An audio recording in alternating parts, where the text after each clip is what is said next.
Sony has been killing it this console generation, with their first-party studios providing high-quality gems like Uncharted 4, Horizon Zero Dawn, and now, also God of War. With graphics that are unmatched on the console, a production value that's through the roof, new combat mechanics, and a large open world with a brand new setting to explore, this might be the best God of War yet. First off, it has to be said that I never was a big fan of the earlier God of War games. I owned the first one, and though I appreciated some of the grander scale of enemies and backgrounds, the story did not hold up to much, but more importantly, I did not care anything for Kratos.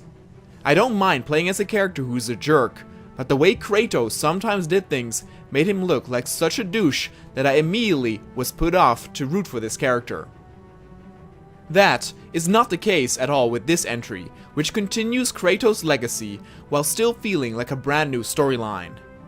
Though playing, or at least knowing, the premise of the God of War games before this one is not required, it does bring certain weight to references and twists brought forth in this game.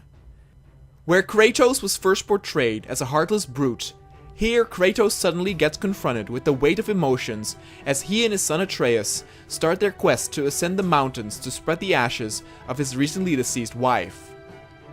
Though Kratos is still portrayed as an angry character, one can see he is much older and that instead of vengeance being his motivation in the earlier parts, he just wants to be left alone with his family in this one. There are subtle hints to pick up here, as Kratos warns an intruder to back off and even takes 2 hits before being forced to intervene. When Atreus feels sad or depressed, one can see Kratos trying to comfort him, but realizing that he does not know how to deal with those emotions. Though it is not much, it does add some well-deserved depth to this character and makes him more likable while still keeping him a cold-hearted figure. The story that unfolds could be seen as relatively cliché, as one might expect the two characters' bonds to strengthen over time and therefore not too many surprises can be noticed here. But it is the production value of the cutscenes and voice acting, including a new one but oh so fitting for Kratos, that make it to where you still get swooped up in the storyline that you have seen multiple times before, but not yet in this particular setting. And speaking of the setting, that is also a nice change, as instead of Greek mythology, we delve into Norse mythology, including gods and fairy tales, and all the creatures that brings with it. This is even strengthened more by a very impressive graphics engine. God of War might be the prettiest game on consoles so far. From little details, like the grey hairs in Kratos' beard, the shifting of characters' eyes, or larger scenes, one more gorgeous than the other, everything is created with care. The game certainly is more colorful than previous iterations, and for me, it was a welcome change.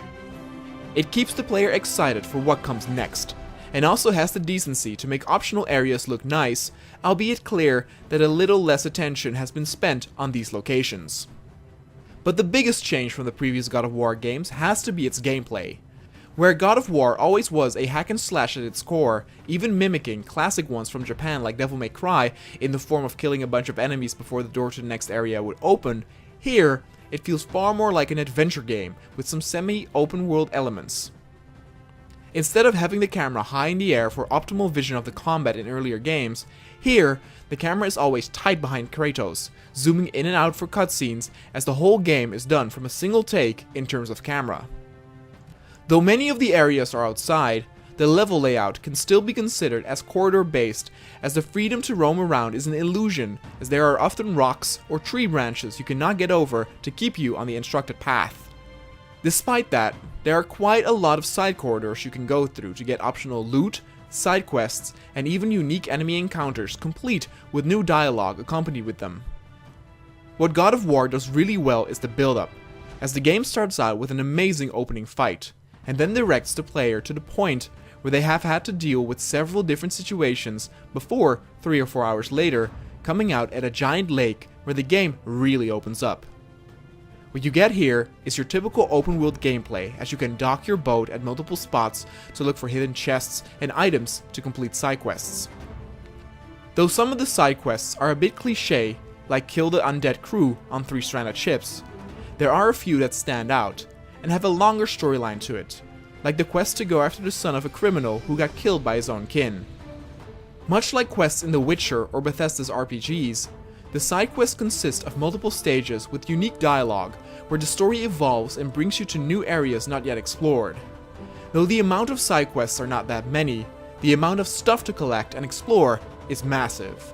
This is also deepened with the fact that the game borrows from some Metroidvania type of games, in the form that some areas you see in the beginning you cannot access until you have acquired certain skills during the main quests elsewhere. Though I know a lot of people who like that sort of gameplay, I personally do have to admit that I am not a big fan of it, as I forget a lot of those places that I've been to and find it a pain in the ass to go all the way back in the hopes to find that one spot I could not access before again. The combat also has changed drastically, with now a far slower but more meaty and heavy approach. Where God of War used to be about quick action, here the player has to be far more calculated and sometimes even defensive, especially on higher difficulties. I've heard combat in God of War being compared to Dark Souls by others, but that is definitely not the case.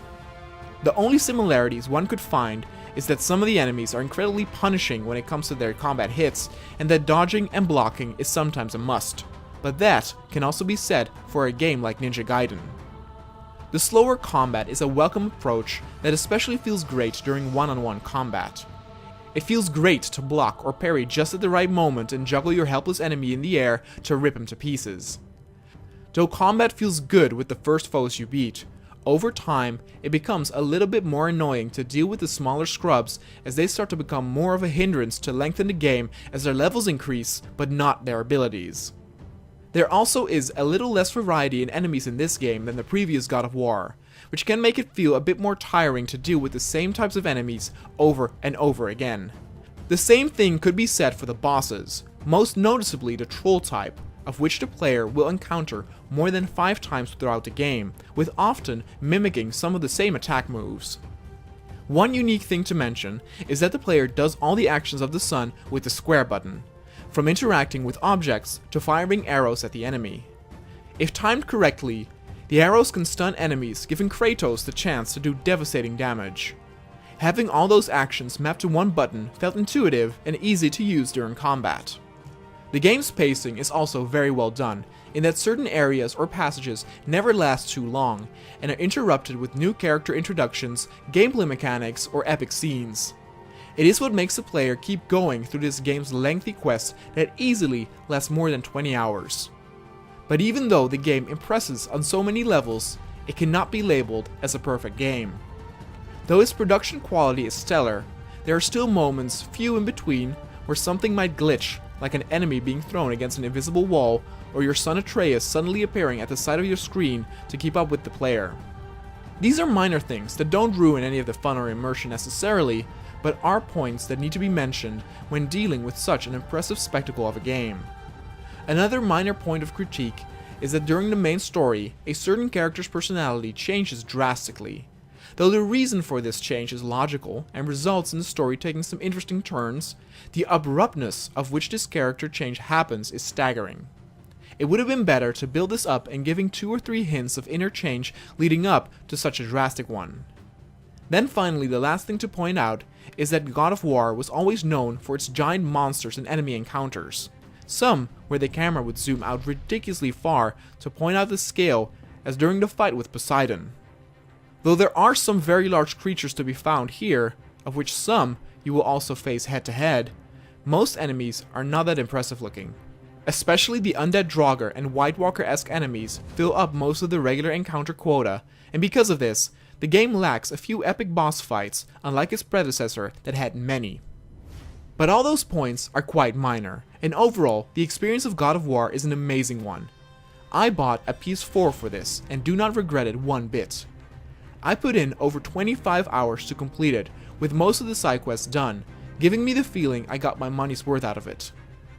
So it is a console seller definitely, which is worth mentioning, but this game achieves something even more unique than that. By being more story driven with a new change of setting and gameplay, it achieves to pull in people who never were interested in God of War before.